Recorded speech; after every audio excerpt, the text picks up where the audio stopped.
साधु बाबा साधु बाबा बोलेगा। शरद जी, मुलायम सिंह जी और लालू जी, हम सब बेकार यहाँ बैठे हुए समय बर्बाद करने के लिए हमको कहे। आपका काम है, नहीं, आपका काम है साधु बाबा घंटी बजाना। It will not go in the record. Sadhu Baba No. आपका काम है मंदिर में घंटी आपका बजाना। काम है मंदिर में पूजा करना। लालू जी बैठ गई। साधु भी अनापा रहिएगा, पड़ेगा। MP भी रहिएगा, है ना।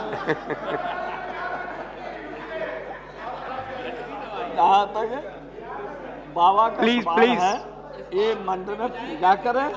आप मंदिर में पूजा कर रहे हैं और पुजारियों को भ्रमित करके वोट लेके जीत के आ रहे हैं।